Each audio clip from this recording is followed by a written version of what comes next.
Hey everyone, welcome back to another Stock Market Open live stream. Let's see what happens today. Today we've got a little bit of a start that's nice and green on the Qs. 15 minutes to go here. Got unemployment claims that came in roughly in line for jobless claims, but continuing claims continue to rise. And this is something where you'll see continuing claims rise until people fall off, well, when they're, more than 27 weeks or half a year unemployed.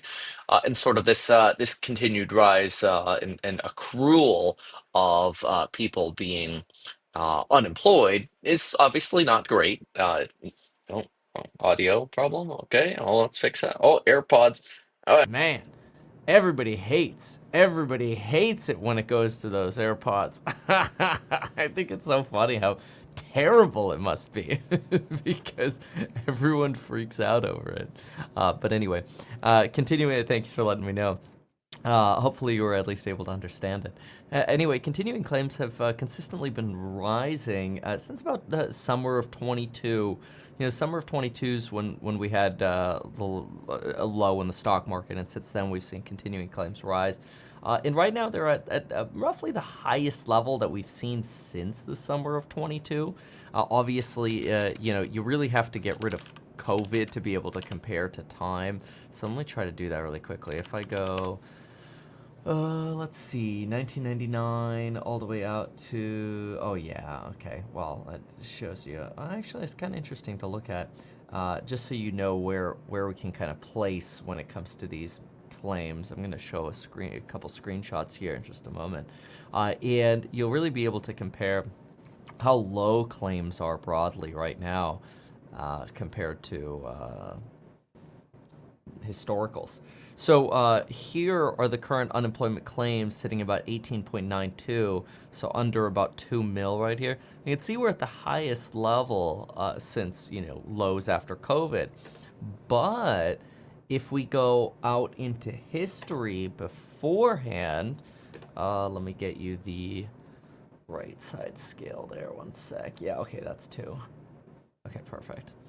All right, if we go all the way back, out before COVID, 2 mils right here. So we're like right here because I took out COVID, which is a big spike that shows up right here. But anyway, we're right here. And it shows you that we're basically at the same or similar low level as what we were right before the dot-com bubble.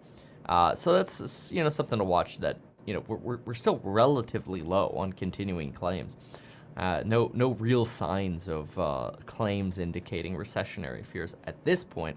Of course, there's a fear that those can rapidly increase over the next few months, but hopefully not, and then we can actually avoid any kind of recession. That would be very nice. So let's see here. We've got Q's up about 60 basis points at the moment. ELF dropping a little bit going into the open, and I think Lyft will drop a little bit going into the open as well. At least I hope it does, because I think there might be a buy opportunity. But we'll watch that one. Coin and Hood coming off their lines that we saw yesterday, or at least back to that 144 there on Coin. Tesla was bobbing around negative mostly this morning, and now it's slightly up about 11 basis points.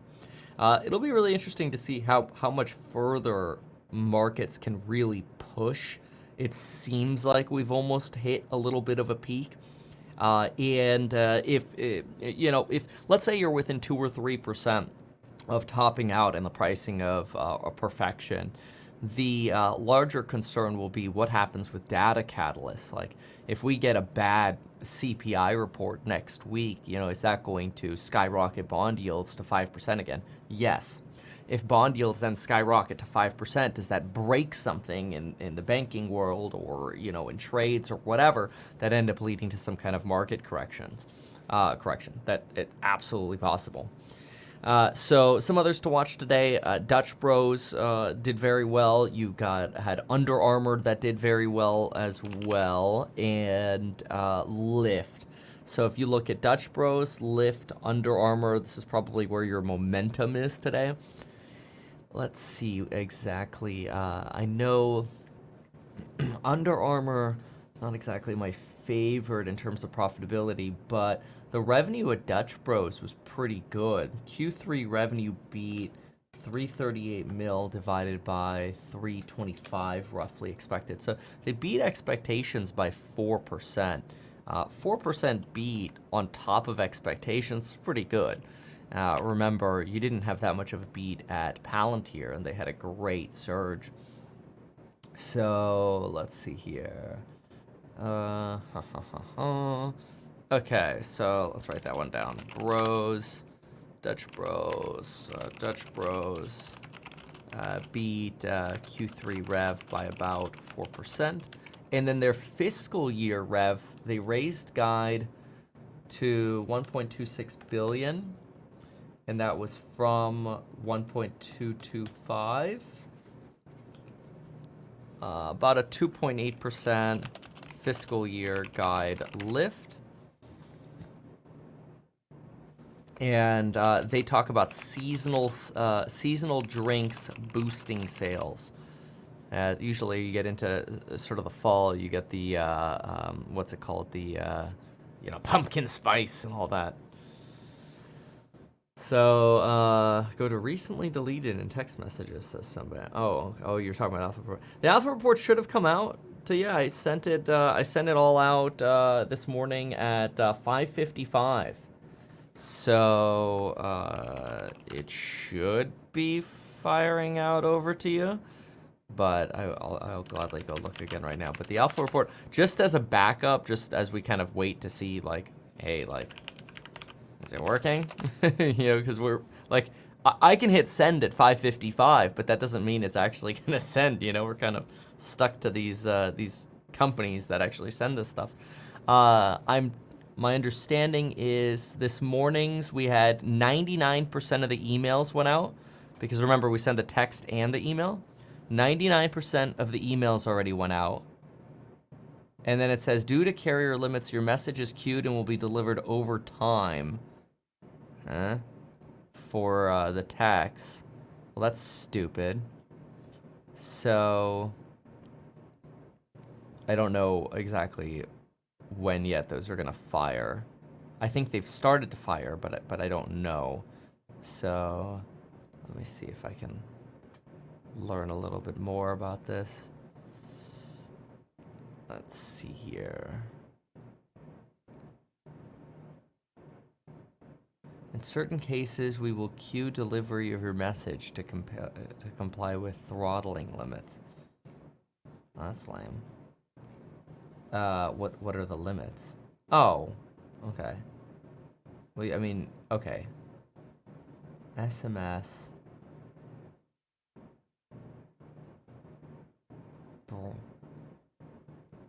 Okay, so the more we do it, the faster it'll come out, I guess. Okay, that's fine.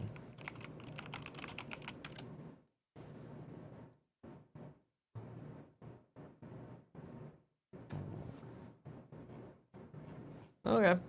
All right. Well, it'll come eventually, I suppose. But anyway, as I said, I posted in Discord and posted it at what's it called? You should have gotten the email. So if you haven't gotten that, it's meetkevin.com/alpha. And it says 99% of the emails already went out. So should have it. Okay. Very well. My email was found in promotions and not my primary link. It's because you used a link instead of an image, I guess. Oh, that's unfortunate. Yeah, check the different tabs then. No text but email. Got mine. Okay, it looks like a lot of you got the email. Okay, good. Yeah, it's gonna probably honestly take a few days to figure out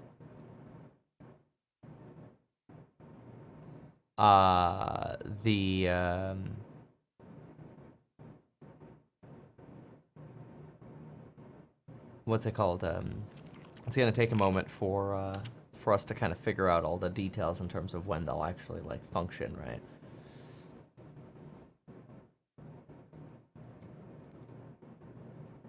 Okay. All right. Anyway, so enough about that. What I might do for anybody who doesn't have it yet, just for the lulz of it, just to make it easier for you, I suppose. is if you want, I'll just post a link to it today at the bottom, or I'll just put it at the top of eHack. Give me a sec. And then that way, if you still don't have it yet, for today, in case you didn't get the message. There you go. Okay. I just edited it into the top of ehack.com. So if you want it, you can grab it there. The link is there. You can click on it. And that should work.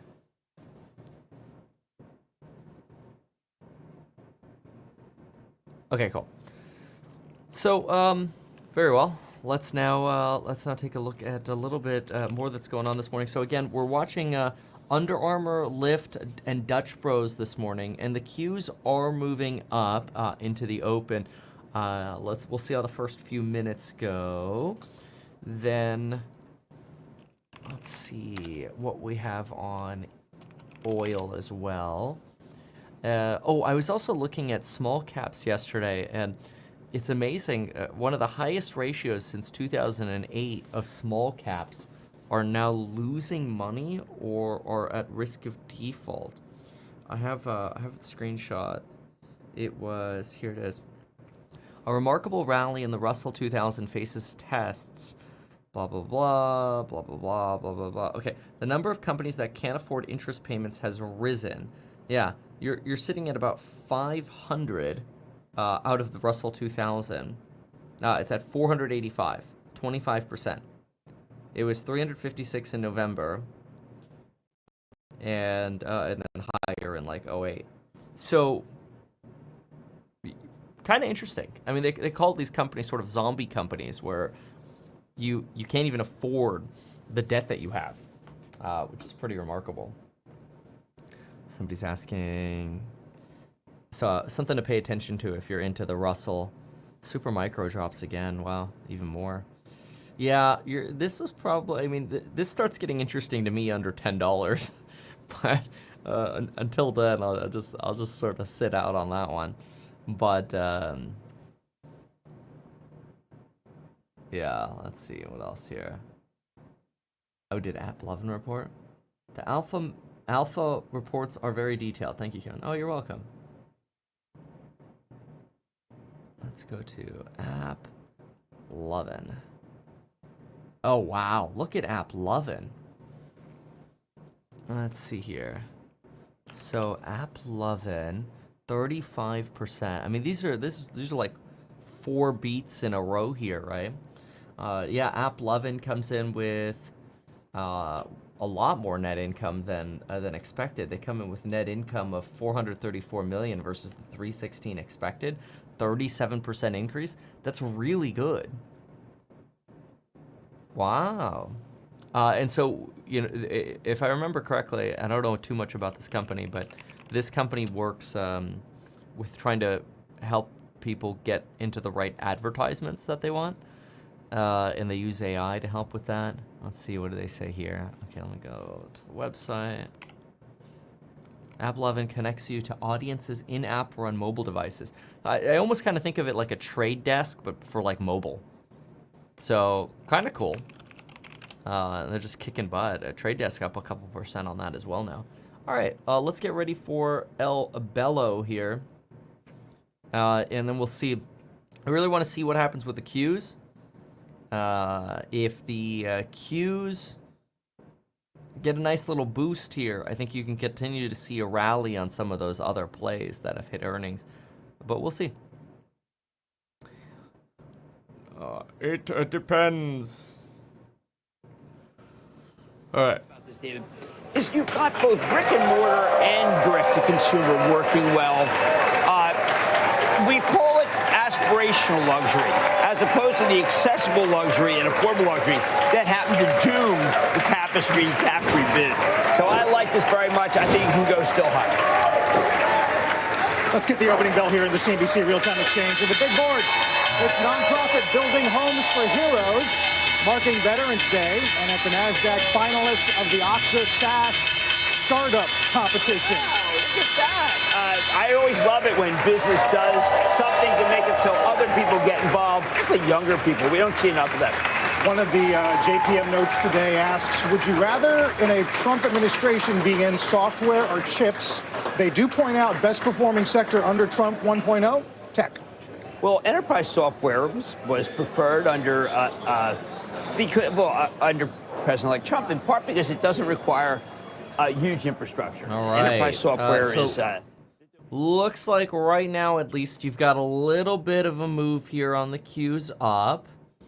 Let's watch to see what happens here. I always like watching the first 15 or so minutes just because things go, things get a little volatile first bit.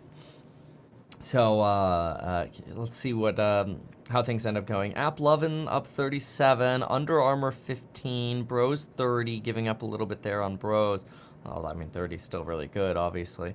Lyft 21, Uber's only up about 175. Elf 8, Robinhood and Coin giving back a little bit after the run yesterday, which is totally reasonable. Tesla giving back a little after yesterday's run, totally reasonable as well. Q's not showing any kind of real signs of stress. You know, sometimes when you go into these Fed meetings, you have the Q's freak out a little bit. It doesn't look like you're getting any of that. In fact, you've got Nvidia that looks like it wants to go to 150 here. Microsoft trending down a little bit. Apple trending up. Let's see here. Estee Lauder is even coming back a little bit. Cruise Line's down a little. Sort of just feel like reverberations from yesterday. First Solar's down a bit. I think Solar Edge is continuing to get whacked after their uncertainty and guidance. They're only down 9%, though. They were down like 19% earlier this morning. Yeah, Qs keep going, so that's pretty bullish right now. That's a good sign, I think. Let's look at that. You're at what, 71, 72 bips right now. Let's go take a peek, or listen rather, to Jim just for a moment and see what he's got to say. I found myself with a few minutes to kill. I put things into Meta AI to see how much smarter it was than 3 weeks ago.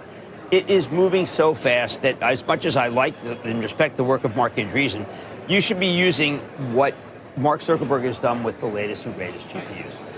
By the way, Amazon feels the same way. Guys, Yes. want a good old Warner Brothers Discovery. I know it's only let me get that $22 billion, out. although it does have 40+ billion in debt.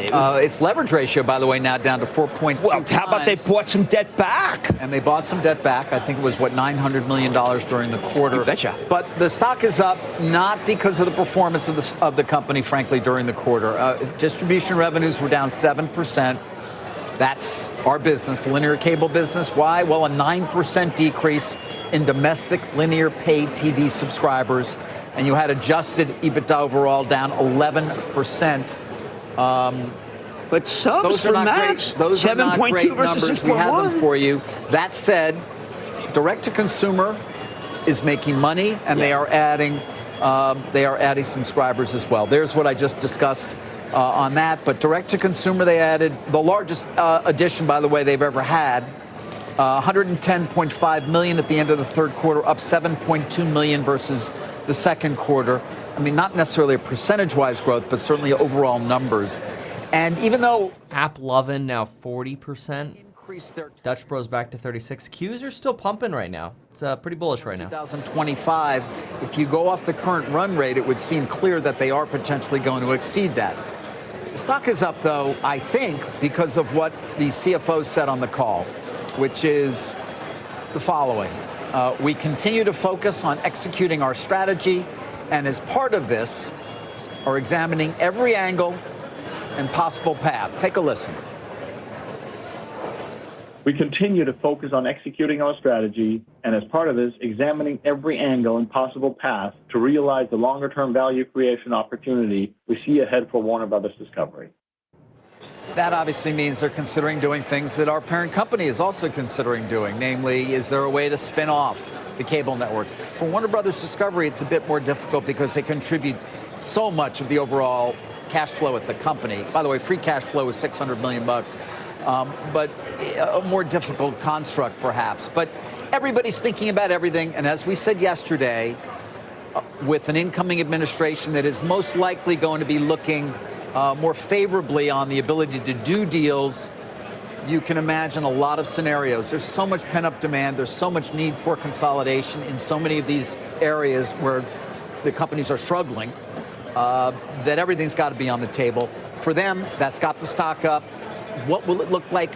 We'll see if anything comes to bear. They've been thinking about trying to do things for a long time, How Jim. about that sports combination that they're working on? Venue? Yeah. I don't think that's going to see the light You of don't day. think that gets, no? I don't see, Venue included Warner Bros. Discovery, but they're losing the NBA most likely. Right. Obviously, they are litigating with the NBA. So they're a part of it. Fox is. The NFL season's is going to be over. Disney, which is the other part of Venue, is going to be launching ESPN. It's full streaming ESPN this summer. Right. I think that's going to have a hard time for a couple of those reasons seeing the light of day. I don't know, but I've had conversations around Venue in that way. The Fubo litigation worked. It worked. Knocked it off, the injunction. All right, so let's see. Watching, really, the big thing for me right now, I'm watching the Qs. I just want to, because I think they're going to drive Bitcoin. They're going to drive these companies that have posted earnings. They're really going to drive everything today. There are two ways to go here. Either, obviously, if you trend up, then I think everything pushes up. But usually before Fed meetings, because you do have a Fed meeting today, you do get a trend down on the Qs. So I'm watchful of that. I don't want to be complacent that it's only going to be straight up here. So if you're trading, maybe consider DCAing in as you kind of make moves. That's what I'll do. But let's see here. Yeah, Tesla dropping a little bit, but again, you're giving back 1% after an incredible move. Bitcoin's not really keeping up with this desirability on the Qs, so let's kind of watch what's going on here. Bros keeps moving. Under Armour topped a little bit there. Red candle on lift, but you're up about 27%. Solar Edge, what do you got? 7 over here. Yeah, Tesla's coming back already. Okay, that's fine. DJT, it was down 14% in pre-market, so it hasn't deteriorated much more.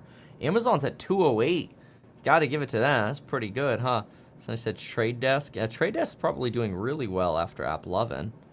246. It could be doing better. So. Did you see the Keropi mug? Enjoy. All right, so let's see here. Hood coin. Yeah, no momentum on Hood or coin right now because you had it all yesterday. Same thing goes for Tess. And then AppLovin, Under Armour, Lyft, Dutch Bros. That's where your dollars are flowing right now.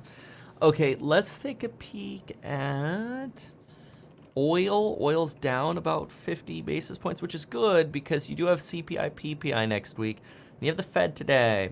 Obviously, the Fed today is going to be a big deal because, you just had another little push there on the Qs. The Fed today is going to be a big deal because if you get a Fed that just hawks too much, it's,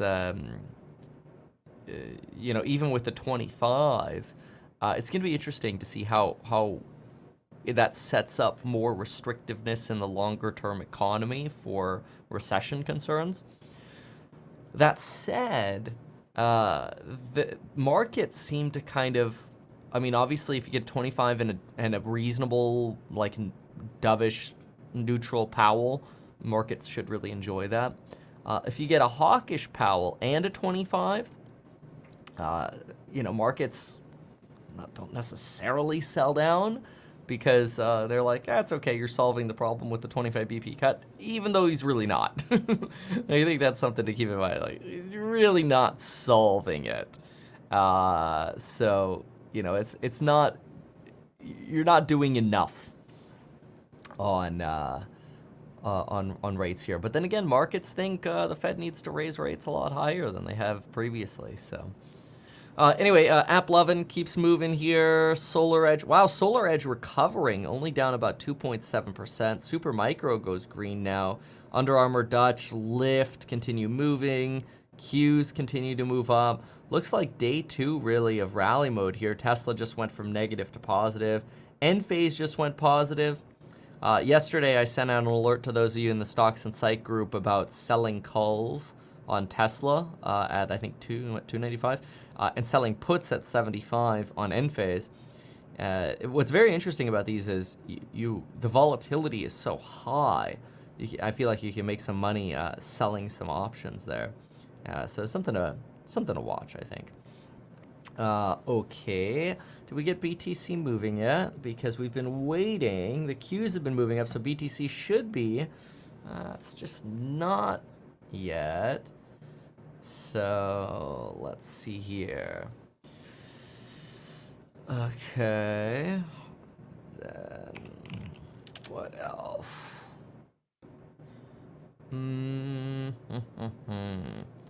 Oh yeah, QCOM did well yesterday as well, but a lot of QCOM's guide, and I think this is a warning, but a lot of QCOM's guide was based on China selling more like handsets, phones basically.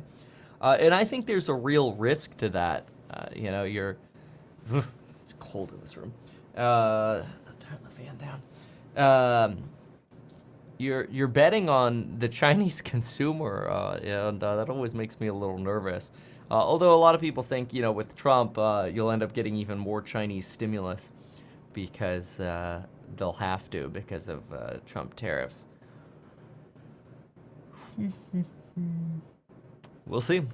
All right, what's over here? Spent a lot of time in Denmark. Yeah. A lot of time being 18 hours, given the fact That's that a lot for Jensen. He's a busy man. He is a very busy man. Eddie's asking about investing in HouseHack. Well, if you invest in HouseHack today at househack.com, what you get are bonds that yield 5%, which is pretty good. It's kind of like what you see in treasuries right now, but at least you're getting yield. And then what happens is if the share value is higher by the end of 2026 or on, than where it is, the low end of where it is today, you could convert at that low end and you get whatever the upside is. So we had a valuation done, and they think until we get to our, like cycles or whatever, that conservatively we're probably somewhere between 140 to 2 a share, like right now, which is pretty good. We've only been operating for like 13 months.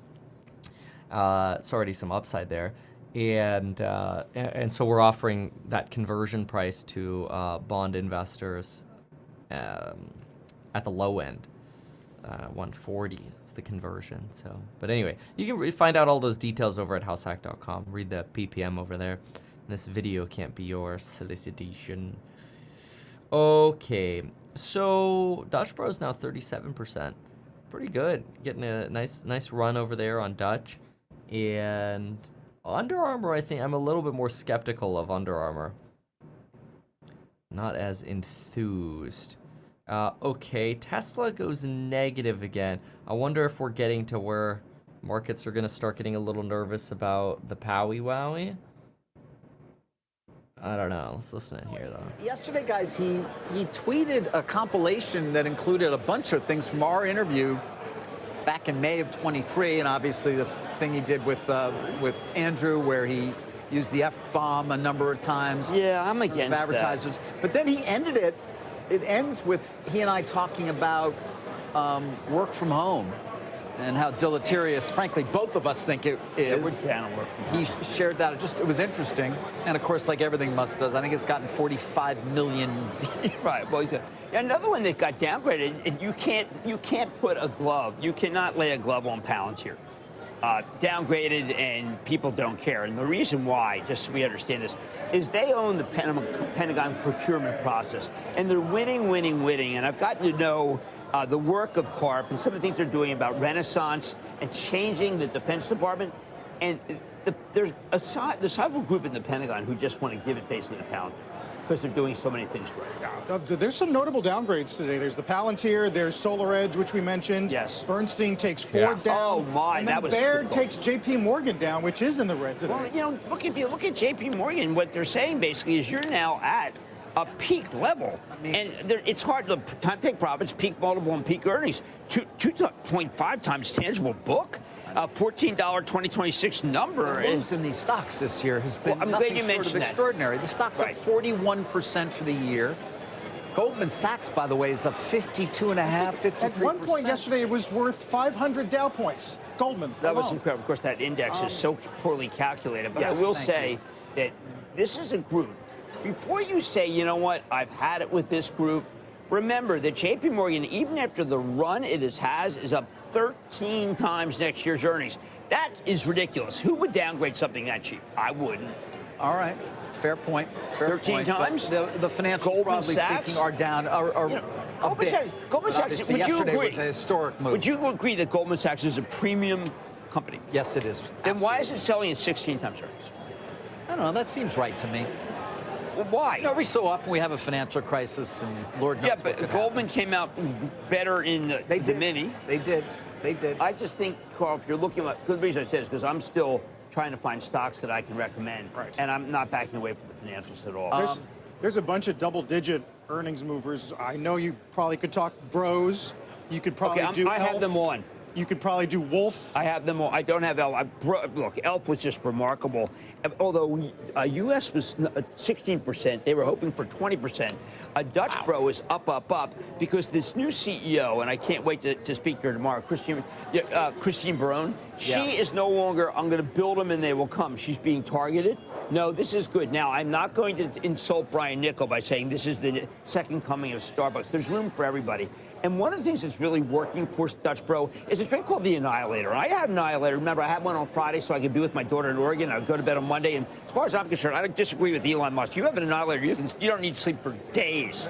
It's not a 5-hour energy drink, Carl, which that guy is suspect. It's a 50-hour Wow, energy Dutch Bro's drink. having an incredible move. By the I'm way, going to guys, take you to one, and we're going to have drinks going to knock your socks off. Really? I can't Yeah. wait. I can't wait. Was Guys, that Zillow, facetious? on the earnings front, Zillow, we have to mention as well, up 22%. Excellent, and I couldn't believe that. 22% With move in housing Zillow. not doing that I know, well. Zillow, 17% total revenue growth. Well, yeah, how about Wolf? You want to go give it What Mr. we're talking Wolf? about. Well, How about that's- Mr. I mean, Wolf? that's quite a move there, and the stock has obviously had very good, very strong performance over the last 12 months. And, I've got it up David 88%. Wolf Speed, symbol Wolf. Yeah, that one I don't know. Well, it's Chip Nick. it'll take 20 minutes. I'll be there in 30. Say again? Winston Wolf. It's a Just a Pulp great Fiction. line. Great line. Yeah, for Pulp right. Of Fiction. course, I love that line. What a fabulous movie. I solve problems. I'll be there. As we go to break, watch bonds. Fed meeting today, by the way. We're going to see how the Fed chair responds to questions about the new administration and fiscal spending. Claims were pretty good, 221. And productivity unit labor costs not bad at 1.9. You can see the 10-year backing off to 4.37. Be back in a minute. Yeah, that is interesting. The 10 dropping a bit. You're down about 5 basis points on the 10-year right now. We'll see the direction this goes. Curious also, there's so many good earnings today that it's kind of crazy how spread the momentum gets. Like yesterday, it felt like your momentum was on Coin and Hood, and it was great. Now, let's see, hold on. Zillow Mortgage Rev beat, and their Q3 residential rev beat at 405 divided by 383. It's a 5.7% beat. Let me see here. Zillow. Okay. Zillow, 5.7% Q3 rev beat, but their Q4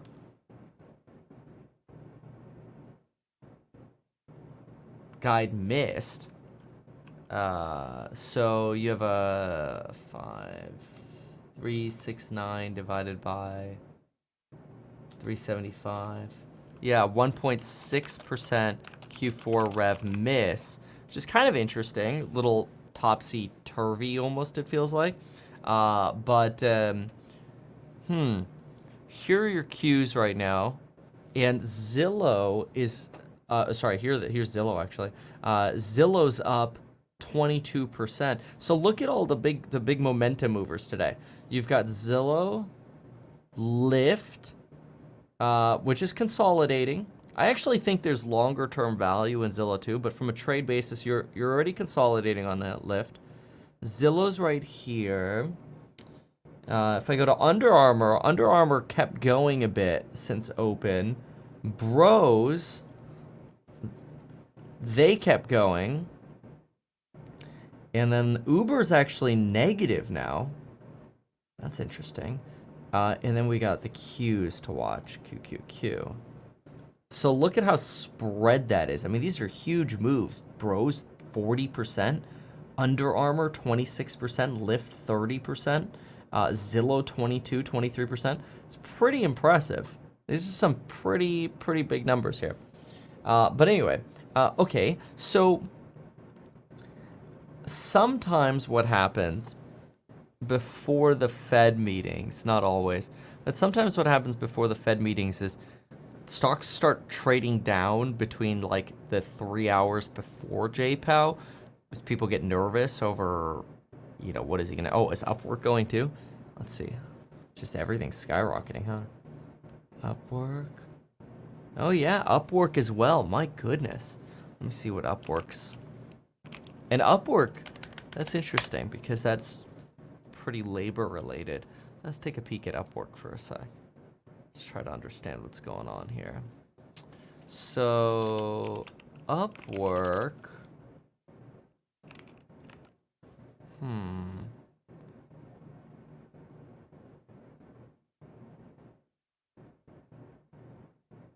Upwork. Oh, they guided fiscal year revenue up. And they came in at 5, so 758.5 divided by 1. Oops.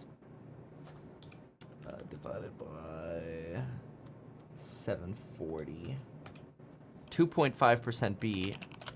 So 2.5% beat on the fiscal year guide. And talking about cost savings. Q4 rev guide beat. Q4 guide beat.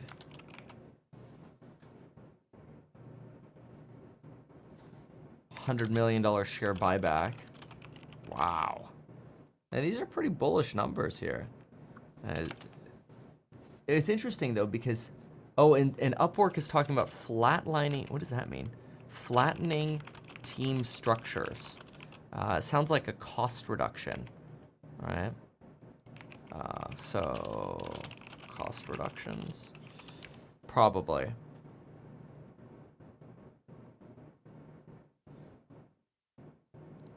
But you're still pushing on rev, so that's good too. Your top line, it's your top and bottom, right? Yeah, because Q3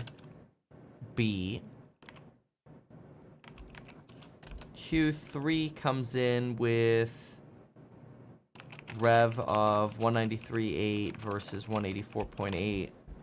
193.8 divided by 184.8 equals about a 4.8%. 4.8%. It's pretty good as well. So very interesting.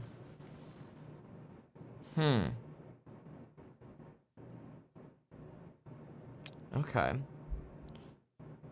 Wow. So Upwork, Zillow, Dutch Bros, Under Armour, Lyft, all of them beat.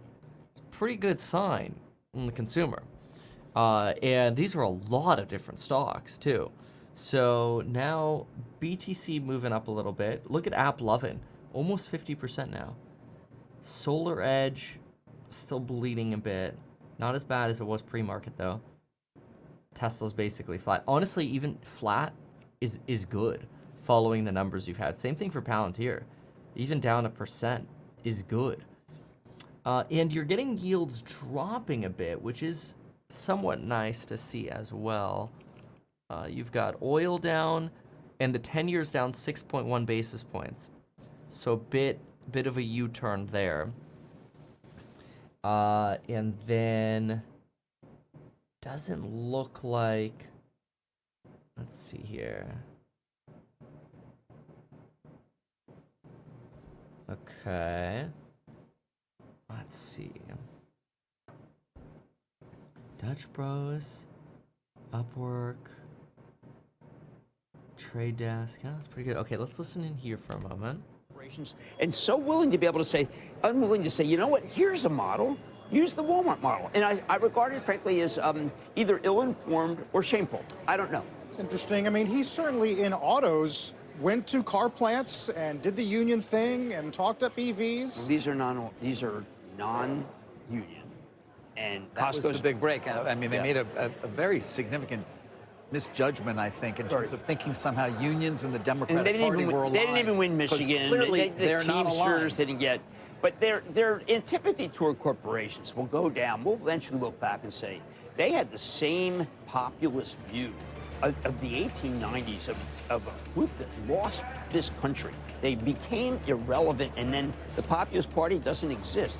And I really feel like every time I try to talk to them about companies, other than Secretary Mondo, they did not like She talked companies. to a lot of CEOs, Ramondo.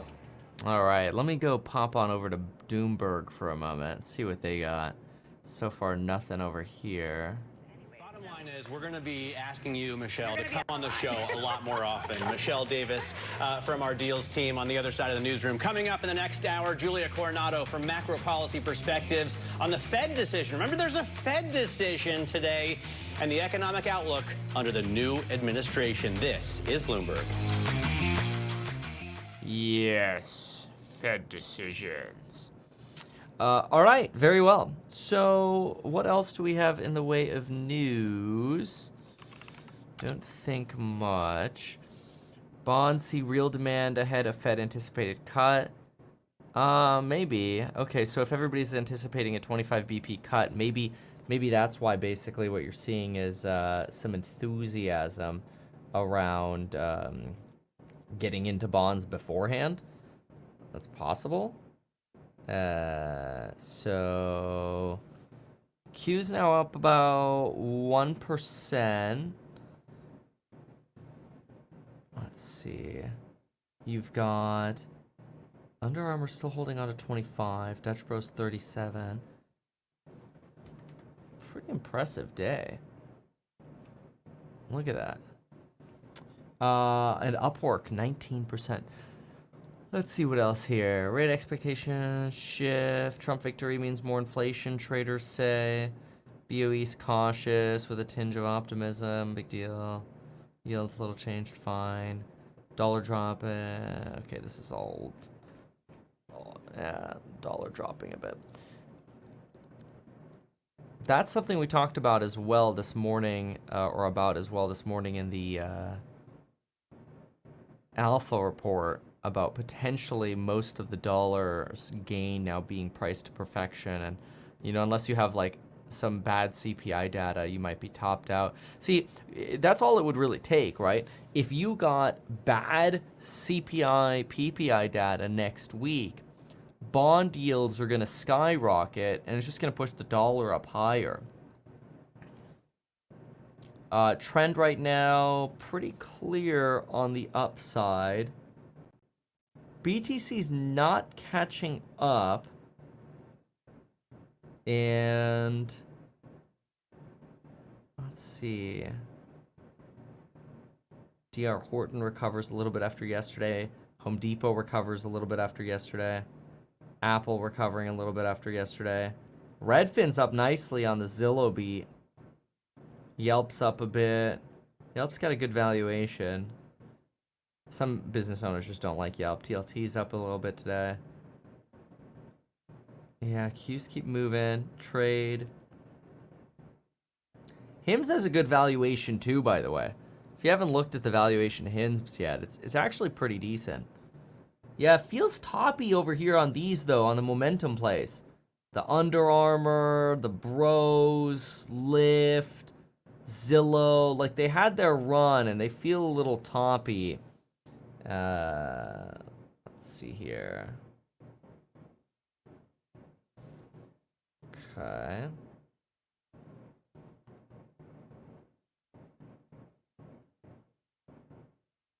Now, let's see.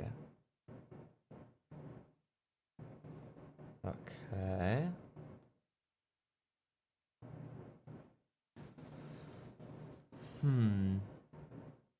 All right.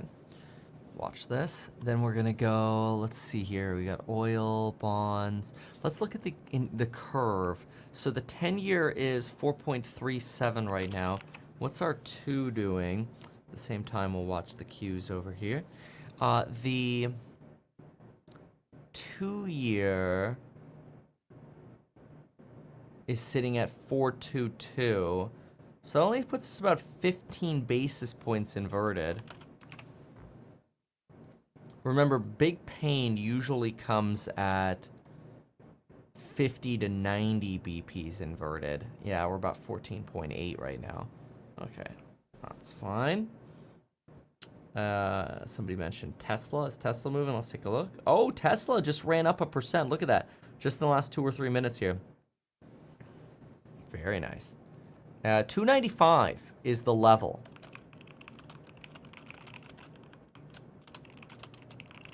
Okay.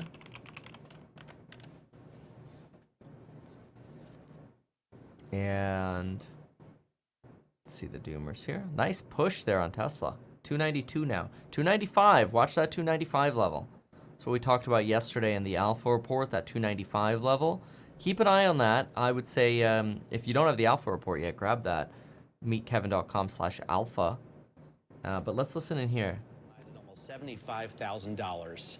And with that, let's go to Julia Coronado, shall we? We shall.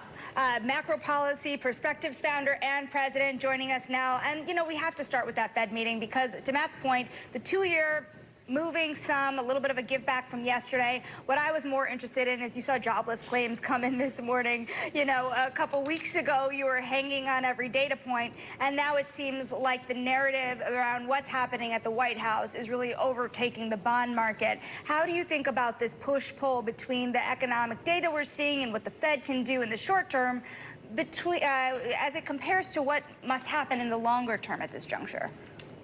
Right. I mean, there's a lot of cross currents going on, as you note. I mean, I think the backup in yields was facilitated not just by the Trump trade per se that became a Trump reality, but also that the data had been reasonably robust. Now, you know, so Q3, the revisions, you know, are all tracking, showing that the economy may not have been weakening as much as we had feared during the summer. Stepping back, though, you know, it is still a balanced labor market. There's no real signs of heat here. We got moderate employment cost index, moderate Atlanta wage tracker. You know, unit labor costs were revised up a lot, but, you know, it looks like a very balanced labor market. It looks like it's cooled off a lot on balance. It's fine. It's moving along. So I don't think that there's like inflation alarm bells being set off. So the Fed has the luxury right now with a reasonably robust economy and a balanced labor market of saying, we're gonna like proceed with caution. Saying less is more for Powell today. Yeah, I think if he just gets through the meeting, it would be good. I have the sense that that first I mean, he'll get through the meeting, but just like, you don't have to say much this meeting. in hand, nothing's gonna change imminently to change that. So we think like the bar's pretty high to skip December. Like we're gonna go 25 today, probably another 25 in December. And then by the next, then they'll start gathering, have more tangible information about what are the priorities of the Trump administration. Immigration and tariffs are first on the docket for, you know, affecting the economy. Taxes and fiscal policy is gonna take a lot longer to sort of negotiate and implement. So how quickly does that get implemented? How significant is it? And how does that alter what has been kind of a very steady as she goes dynamic in the economy? Julia, I want to go back to, I know it's a 24-hour news cycle, but yesterday we got the results of the presidential election. You are one of the country's brightest minds in economics but you live in Texas. So I just wonder, you know, when I think of Austin, I think of the racetrack and Joe Rogan. What was the reaction around there? My producer says Austin's the Brooklyn of Texas. So what was the reaction? What is your response? How did you take it? Because it wasn't a toss-up. It wasn't a close race. It wasn't a toss-up. It was an absolute domination. I mean, the popular vote, every swing state, maybe a total red sweep. Potentially a total red sweep. So yeah, I can't tell you. I wasn't like out in the streets, you know, taking the temperature of Austin. Austin is still a blue city, even with Joe Rogan and the new tech element with Elon Musk. So I would imagine there were mixed reactions throughout Texas. You know, Texas is still solidly red state. And the election here wasn't close. The margin got wider relative to 2020. So, you know, it was a solid sweep. But yeah, the fact that it was such a dominating result does have implications for thinking about the policy possibilities. One thing that will affect Texas very quickly, actually, both of those things I mentioned, the tariffs and the immigration policies, are going to affect this state very immediately. We are a high immigration state. We are a border state. If there's a lot of restriction, that's going to affect the labor force here. It's also a globalization, you know, trade state. Lots of stuff comes through Texas from Mexico, ever more given the reallocation in global production. So tariffs could affect, you know, the Texas economy quickly as well. So, you know, again, mixed cross currents here. There's some tailwinds, there's some headwinds.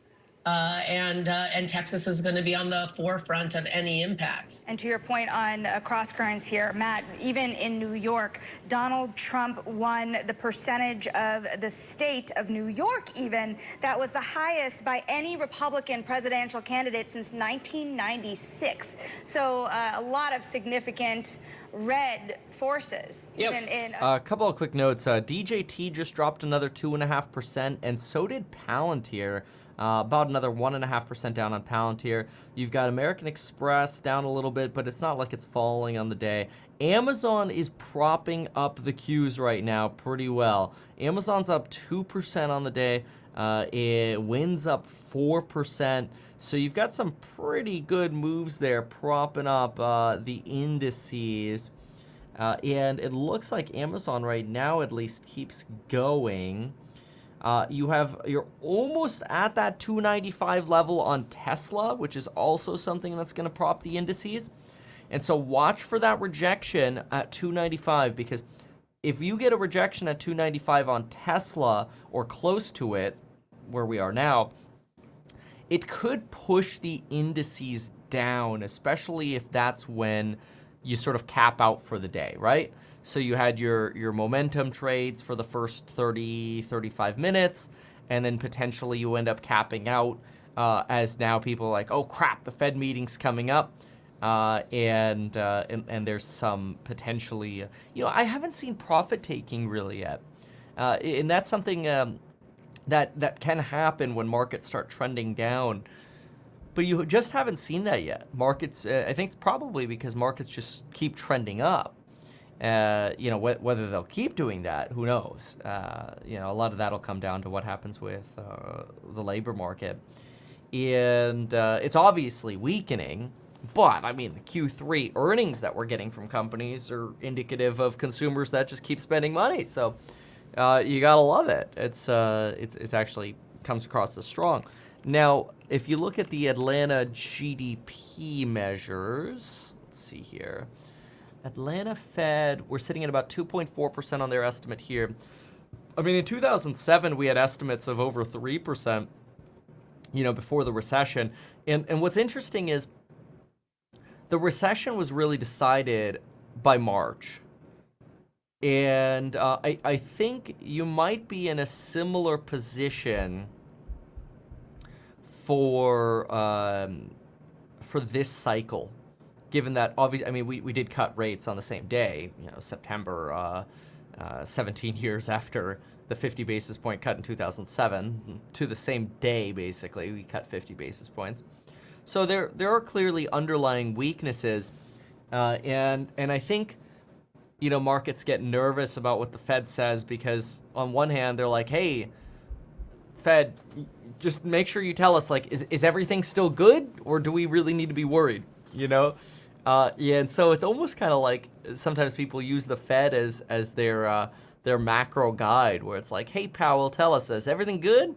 And, the last couple Fed meetings, he's like, everything's fine, the economy's good. Who knows if you'll get a shift in tone after that October labor report. I'm sure the Fed went into the pieces of that labor report a lot more than really anybody else. And they're able to parse out some of the impacts of weather or Boeing. But let's just say the household report, which generally doesn't show a negative jobs read from weather-related impacts, is still pretty red. And you ripped off a lot of the gains that you had from September, moved those down by over 300,000. So, of course, you had 400 plus in September, but we'll see. So, it'll be really interesting to see what Powell says today.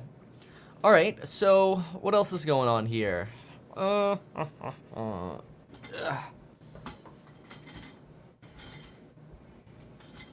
is going on here? Somebody in the chat here does not understand how broken their perspective is. Somebody here says, how can you say you're seeking alpha when you're so misaligned with the market? Can somebody please explain to Alberto the difference between alpha and being aligned with the market? I think what he's saying is, hey, if you're aligned with the market, you're looking for beta. Like, I think you might have to look into what alpha is, because what you're saying is the exact opposite. Okay, so let's see here. Tesla didn't quite get to 294. I'm working on that. All right, let's see here. Let's go with what's going on with ARM stock. Let's see. ARM's up about 4%. Let's take a peek at this.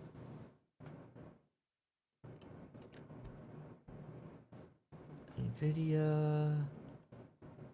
Oh, NVIDIA keeps pushing. That's pushing the Qs up too.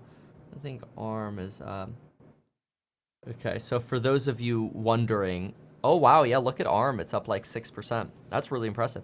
Okay, so for those of you wondering, when somebody says you're seeking alpha, what you're trying to do is you're trying to find what the market is not pricing and then have a competitive edge.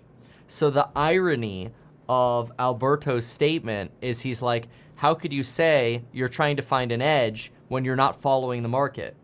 Well, that's the point. You don't follow the market if you want to find an edge. That's what alpha is your return above the market.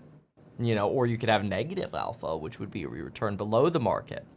And the challenge is with markets is that most people are going to be very benchmark sensitive.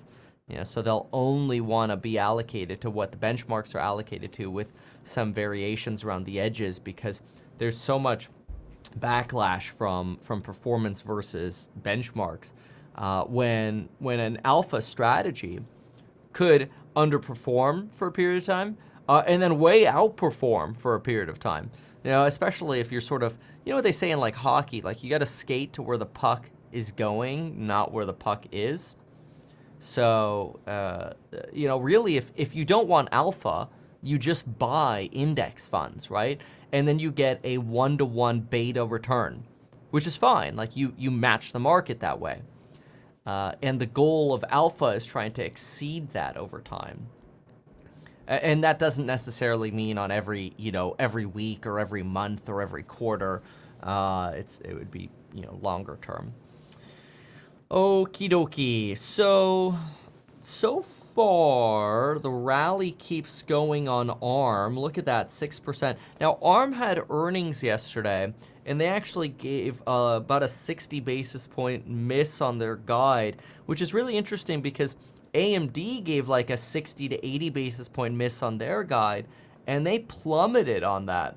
So it's kind of like post-Trump, even a slight miss is okay.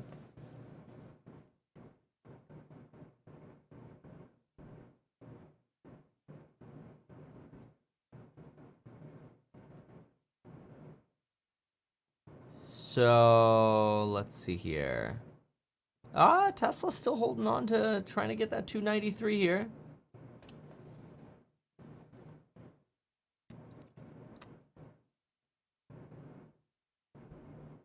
Okay.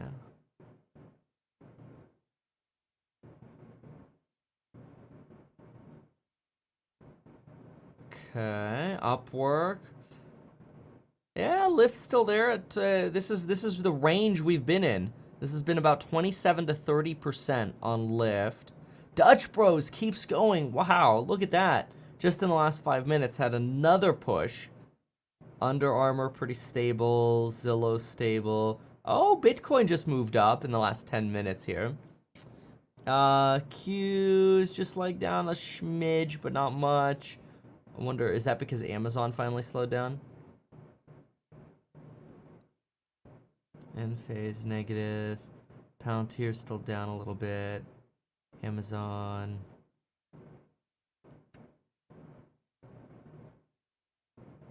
Okay, well, we'll watch it. A little bit of a topping there, but you had that over here at 945 as well, and then you ran higher than that. So we'll see the direction that things go here.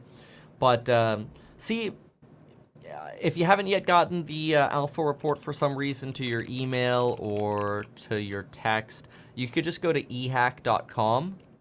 Ehack.com at the top of it, you'll be able to just click the link there and grab it. I'm not going to do that every day. I'm just doing that sort of now as we get caught up with how long it takes for the messages to show up. So ehack.com at the top, you'll see for today in case you didn't get the message. You can click on it right here, and then you get the alpha report. So that's that. Ooh, Tesla 294 right now. It's going for the 295. Here it goes. It's a big line. You haven't seen 295 in quite a while. So almost there. And then let's see here.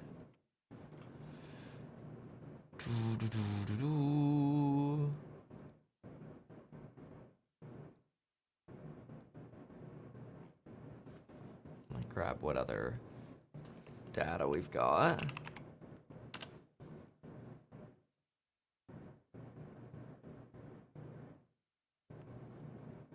Trump trades are fated to be disappointments, says somebody here. The so-called Trump trade has mostly been performing over the past few weeks, but history shows that won't last. Whenever a new president is elected, there's speculation over market winners and losers. However, past the very short term, that rarely works out. Short treasuries, long small caps, banks, and the dollar are some of the current trades. Those may not work out.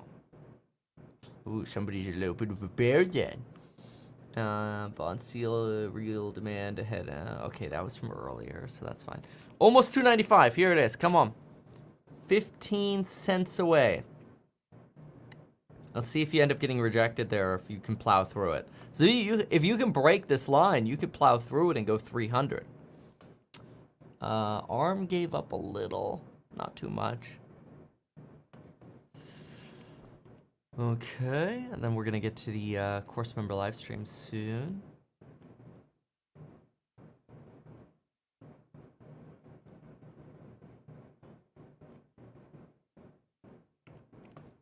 Okay, that's that. Where are yields going on the day? Looks like on the day, yeah, still down about 5.3 bips on the 10. Nick T, I don't think we've heard anything other than yesterday that we're going to get our 25. No, he did post an hour ago 4 questions for the Fed. Okay. First, does the election result lead to meaningful change? Second, are jitters about the jobs market overstated? Yes, that's important to see. Where's inflation headed? Third, and fourth, what's a normal level of rates? Well, I mean, the last two he won't answer, but their take on jobs and what they're seeing in the beige books, as well as the election result response, would be interesting. Because I personally think you got to get a Powell that responds to the election by saying, like, hey, we're not going to speculate on what a president might do.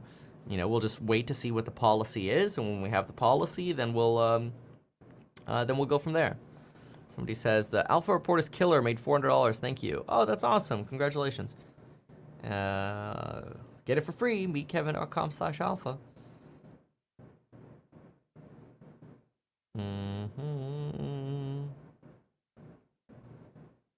What else? Look at that. Oh, perfect rejection there at 295 right now on Tesla. It's coming up again, though. And let's try to bump that. Somebody, House of Cards says selling 50% of my shares of Tesla at 295, bought around 140. Well, you got your double, dude. That's amazing. Yeah, I mean, then that means you're basically locked in, you know?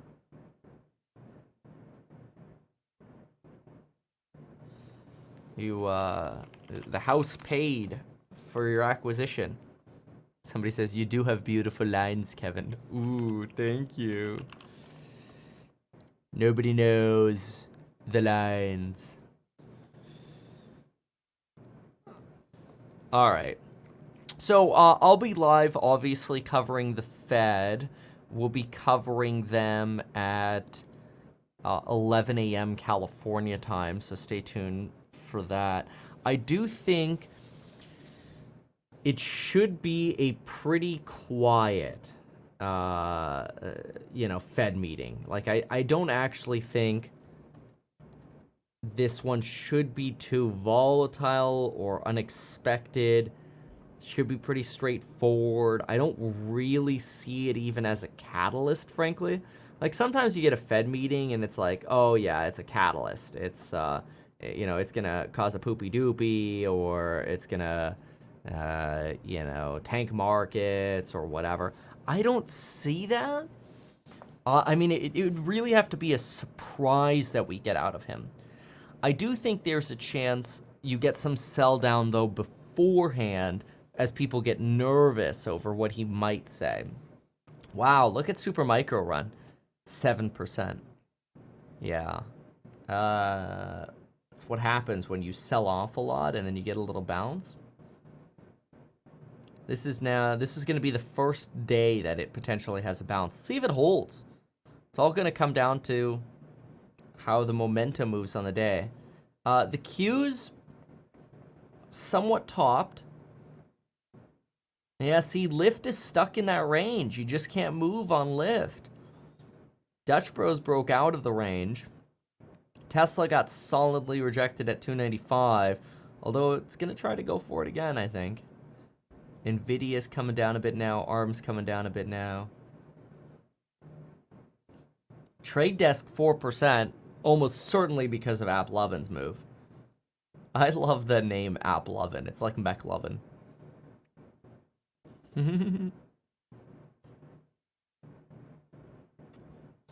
Yeah.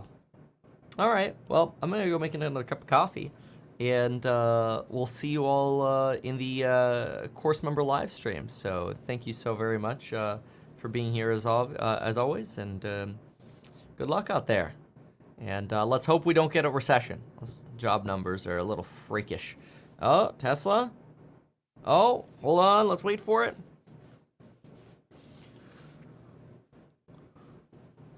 Here it is. 50 cents away. I think if it breaks 295, it goes to 300. That's going to be your next psychological barrier. And I think it'll happen really fast. If you break 295, it's going to be like 300.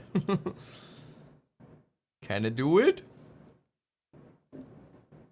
Oh, might have to wait for the course live to see.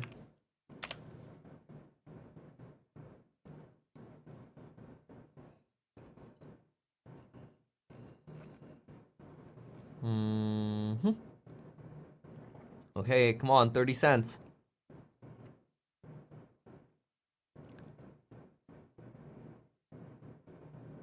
Eh?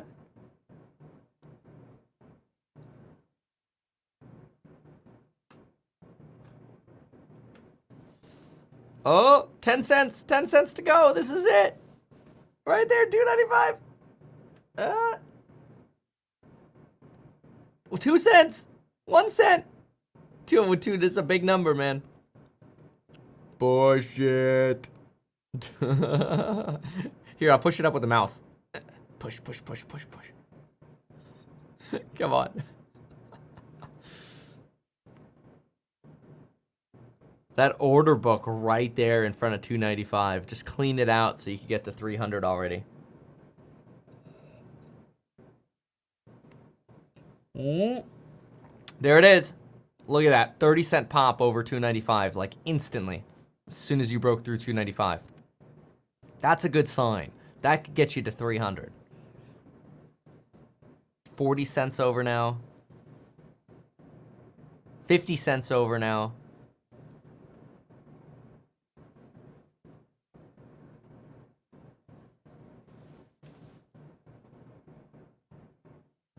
Let's see. Qs are still stable, interestingly. Tesla's not pushing the Qs up right now. Probably because, yeah, Amazon topped out. Yeah, okay, there it is. See, Amazon topped out and Apple topped out. They helped push the Qs. So that's why you've got the Qs consolidating right now. Now you're 60 cents over. That's probably looking like a 300 pretty soon here. I don't think I have another line until like 322, by the way. So, 347 is actually the next line. Wow. It's got to hold it, though. All right. I got to go. So I'm going to go make another cup of coffee. And we'll see you at the Fed meeting, okay? Good luck, everyone. Love you. Go get your meetkevin.com/alpha report. We'll see you there. Thanks, bye.